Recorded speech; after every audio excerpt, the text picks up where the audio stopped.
for being here. Thanks for having me. All the way from San Francisco, the scheduling stars aligned. We love it when that happens. So you've had kind of a wild ride at Figma. It's been five years. I want to start from a major inflection point, which was around the Adobe deal that fell through and kind of called for a reset with the messaging in a way. Obviously, you all went on to go public, but talk to me about that start and how you took that moment and were able to reframe the messaging and move ahead. Yeah. Well, first of all, it's very unique and special that we have gotten to work on what at the time was the largest ever private tech company acquisition of all time and an IPO. So that doesn't often happen. So we were able to do that, which was interesting. But you know, I think the key for navigating that inflection really was about keeping our focus and momentum as a business during the deal review process. We kept operating like normal. We were as transparent as we could be with our employees throughout the process, including starting to signal when, hey, we're thinking that regulatory pressure is going to potentially be a bigger challenge here than initially expected. And so that clarity of expectation really made a big difference. And then, you know, we also, at the coda of that process, just, you know, pulled everybody together and reset expectations. Again, I think it's so important to be direct and real about, here's what that means. We've been a startup, but we're hunkering down. This is like just gonna keep going in the same pace and intensity. And so if that's not for you, that's also okay. If you joined this company thinking you were gonna be part of a big company, that's not gonna be the case anymore. And so we felt like the right people stayed, and then some people decided to leave, and then we were able to focus on what came next, which was... So it was a messaging reset, it was also kind of a culture reset. And then you did end up going down that public path. Talk to us about preparing for that. Yeah. You know, it really was a lot of fun. It was one of the largest, right? Of the year, a bit. Of the year, maybe. It was. We had a great time. Some of my team is here, and you know, I think we feel like the key to that process, and I think the key to that process is having that very clear alignment from the very top down. This is what we're doing. This is how we want to show up. This is what's important. And then you can just run at it, and you can actually do it faster than most people tell you that you can, and make it even more authentic than you thought possible. And so for us, that meant things like being very brand voice forward in some of our investor materials, like the S1, making it visual. We're a visual software platform. We can't just have prose on a page. Bringing our community together. We really felt like this moment for interface design had not happened before. And so it was as much about design going public as it was Figma, and bringing the community on site in a huge public activation outside the New York Stock Exchange. So finding those ways to just be really authentic to your brand, but it can only happen when you have that clarity of purpose and a clear strategic direction. The day of the IPO price tripled, and then it corrected. And so talk to me about the messaging around that, right? Because that's a story that can take a life of its own. It can. So talk to me about the what's next after the big pop. Yeah. You know, we wanted to be really clear at the outset that, you know, we were not going to be governed as a company by our stock price internally. And so, you know, our founder was very clear about with employees that day that this is a journey. Public markets get to know companies over time. We priced this deal where we wanted to price it, and you know, we wanted these core investors in our stable, and crazy things are going to happen. And I think the way Dylan always puts it is, you know, can't get too high when it's high, can't get too low when it's low, focus on the inputs.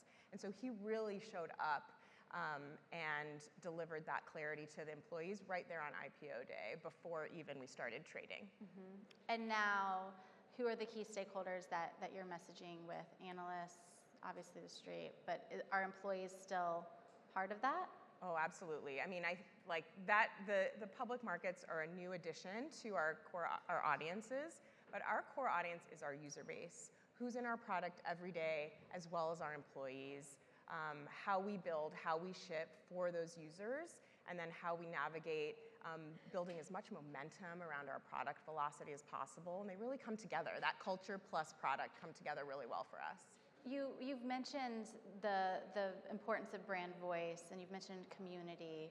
And you and I have talked a little bit about like the B2B branding, B2B marketing conundrum, and many theories around that. But to start, I mean, Figma is technically a B2B company, but you don't approach your branding, your marketing in that way. You have a much more consumer-facing brand and philosophy. So talk to us about that decision and the role that the consumer community plays. Yeah.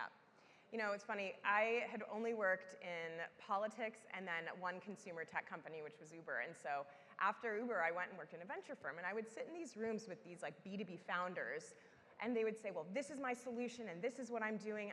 I just don't understand what you're saying. And at the time, I really felt like, okay, but your buyers are humans too. And so that's really where that mindset took hold for me. And it's very true at Figma. My team knows I have trigger words: leverage, enable, empower.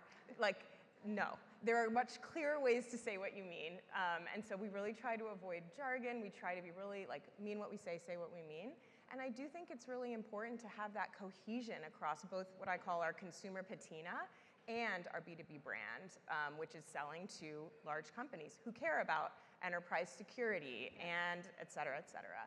And ultimately, it's like you get to do two different jobs and find a way to bring them together, which is fun. One of the big moments is your conference, Config, is that what it's called? Yeah. It's become like a marquee event. So talk to us about the importance of building community and of convening your consumer base. Yeah. Well, this really started in part organically in the early days and long before I even joined Figma. But this community of product designers would start gathering together in countries all around the world because we were a browser-based software that had not existed before. And so Dylan and the early team were always engaging directly with them and traveling around, meeting with it. We have, with the community, we have hundreds of friends of Figma groups around the world. And Config is essentially our way of giving them, their craft, their discipline, a platform. And so we love it. We try to feature the exact people who are doing this practitioner work so that it's highly relevant to the audience. We try to make it really fun. It feels a little bit like a celebration, a little bit like a block party, and then also very core to solving the questions and problems that product teams are grappling with right now. Another essential piece to kind of brand building is that founder story. Yeah. You've worked for some founder-led companies in the past as well. I have. Do founder-led companies have a communication advantage, or does the spotlight create more risk? How do you think about founder-led comms? I love it. I think I've said this to you before, but it's like a full contact sport, right? You have to be really in it, ready.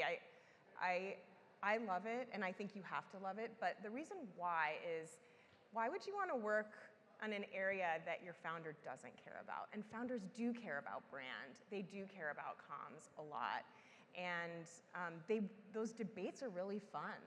And they are thinking so far ahead always that it's incredibly interesting and actually like additive to the relationship and the strategy to have that back and forth together. And so I've been lucky, as you mentioned, to work with a couple of iconic founders in my career, and I like it, but you know, it's hot close to the sun. We all know that, but if you like the heat, it's a good time. You've also been very on the forefront with your media mix. Figma was called out during the conversation I had with the TBPN guys. So talk to me about how you think about engaging with non-traditional outlets, engaging with influencers. What is the media strategy there for Figma? Yeah, you know, I think there's a lot of talk about going direct. We talk about that, and yes, of course, you need to go direct. But it's always been about a mix of owned, earned, paid channels, and it still is, right? My philosophy is that you have to focus first on what story you want to tell, and then put it everywhere in the right way for those executions. And so we do talk to new media. We loved having TBPN on site at the New York Stock Exchange. We loved having them at Config, as well as like influencers and creators who are part of our community and also partner with us on content creation. And earned media is also important. And so from my perspective, the media mix is just getting more and more interesting, and then you just have to know which moments, which messages get dialed up or down in which forums. Where do you, beyond traditional media, like where are you finding, like what platforms are most effective for you guys? For us, you know, we're really active on social. It's changed a little bit because design Twitter used to be very active, and now it's a little bit more dispersed across different platforms. But you know, our biggest performing piece of content this year was on Instagram, actually, and it was a piece of culture that we did on IPO day, a culture video, owned content, and so it just really depends on the actual form factor. And so we love being on all of the different social platforms. We love video, but we also have an incredible owned kind of content site ourselves, and just try to tell the most compelling stories for our audience, really our core user base across all of them. So we're getting close on time. I want to finish with the rapid fire for you as well. What do you think is the most underutilized platform or channel right now?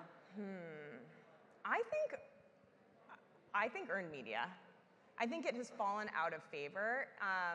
Is your founder open to engaging with earned media? Yeah, look at our earnings. We brought, I mean, it's a great example, IPO day. We had TBPN on site, and we had Andrew Ross Sorkin, right? You want to be everywhere, and so I think you don't want to do earned media at the expense of other newer channels and distribution strategies, but don't ignore it either. What is a news story that you want to share about Figma that just hasn't broken through yet? Oh gosh. I feel pretty proud of the stories we've been telling over the past several years. And you know, I think that the biggest one for me that we're on a multi-year journey to tell is that design is about so much more than just the pixels that you see on a screen or on a website or in an app. It's so much about the strategy and care and thought that goes into solving the problems we all face every day in our tech that we use. And that is a much broader story than just one role type or one type of application. And so it's really one that many can hopefully get on board with. For the last question, what is a brand, a B2B brand, that you think is kind of crushing it with their B2C marketing? I did like the Office stunt by our friends at Ramp. That's a good one. That was a good one. Yeah, and okay. Here in New York. Yeah. Well, thank you so much for being here, Nairi. Thanks, Eleanor.